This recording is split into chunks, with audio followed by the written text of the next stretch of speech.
এই মরশুমের আইএসএল এখন অব্দি অ্যানাউন্স হয়নি, কিন্তু ইতিমধ্যেই এই সিজনের থার্ড কনসিকিউটিভ ডার্বি পেতে চলেছে কলকাতা আগামীকাল অর্থাৎ 31শে অক্টোবর। আইএফএ শিল্ড ফাইনালের টান ম্যাচের পরে আবারও কয়েক সপ্তাহের মধ্যে আরো একটা ডার্বি খেলতে চলেছে ইস্ট বেঙ্গল বনাম মোহনবাগান। এই সিজনের ফার্স্ট ডার্বি হয়েছিল ডুরান্ড কাপের সেমিফাইনালে, যেখানটাতে ইস্ট বেঙ্গল পরাজিত করেছিল মোহনবাগানকে। এরপর আইএফএ শিল্ডের ফাইনালে মোহনবাগান ইস্ট বেঙ্গলকে টাই ব্রেকারে হারিয়েছিল 1 গোলের ব্যবধানে। তো এখন অব্দি যে দুটো ডার্বি হয়েছে সেখানটাতে ফলাফল রয়েছে কিন্তু 1-1। যদি কারেন্ট ফর্ম নিয়ে কথা বলা যায় তাহলে এখনো অব্দি কিন্তু মোহনবাগান নিজেদের সেরা ছন্দে খেলতে পারেনি, যা আমরা বিগত মরশুমে দেখেছি। সেই তুলনায় এই মরশুমে এখন অব্দি ইস্ট বেঙ্গল যথেষ্ট ভালো খেলছে, কিন্তু এখনো পর্যন্ত গোল মিসের রোগ তারা সারাতে পারেনি।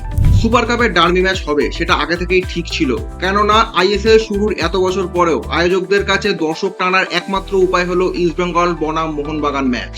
তাই যখনই এএফএফ মনে করে যে এই মুহূর্তে দর্শক টানতে হবে, তারা টুক করে একটা ডার্বি অ্যানাউন্সমেন্ট করে দেয়। এখন অব্দি সুপার কাপে রেফারিং নিয়ে সেরকম কোনো আলোচনা হয়নি, কিন্তু ডার্বি ম্যাচে নজর থাকবে রেফারিদের দিকেও। মোহনবাগান গত ম্যাচে ডেম্পোর এগেনস্টে নিজেদের সেরা প্লেয়ারদের মাঠের বাইরে বসিয়ে খেলা শুরু করেছিল, কিন্তু আশা করা যায় যে ডার্বিতে মোহনবাগান নিজেদের সেরা প্লেইং 11 নিয়ে স্টার্ট করবে। অপরদিকে ইস্ট বেঙ্গলের মাঝ মাঠের প্রধান খেলোয়াড় মিগুয়েল গত ম্যাচে শুরু থেকে খেলেছিল, কেননা চেন্নাইয়ের ম্যাচে ইস্ট বেঙ্গল যে ভুল করেছিল অস্কার ব্রুজন সেটা রিপিট করতে চান না। তাই আশা করা যাচ্ছে ডার্বি ম্যাচেও মিগুয়েল শুরু থেকেই খেলবে। এই দুটো দলের মধ্যে ইস্ট বেঙ্গল আগে প্রি সিজন শুরু করেছিল, তাই ইস্ট বেঙ্গল দলটা ইতিমধ্যেই বেশ ফিট।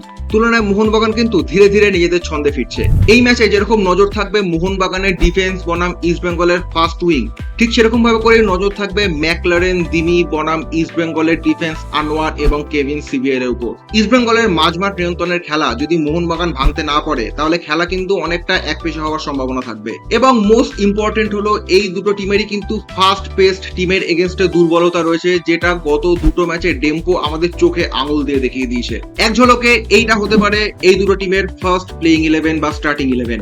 সুপার কাপে একসাথে 6টা বিদেশি খেলানোর সুযোগ থাকলেও মোহনবাগান বা ইস্ট বেঙ্গল কেউই সেটা করবে না। মোহনবাগান কোচ মলিনার কাছে যেরকম দেশীয় প্লেয়ারদের অপশন প্রচুর রয়েছে, ঠিক সেরকম ভাবে করেই অস্কার ব্রুজনের 4-3-3 ছকে কিন্তু দুটো স্ট্রাইকার কখনোই ফিট হবে না।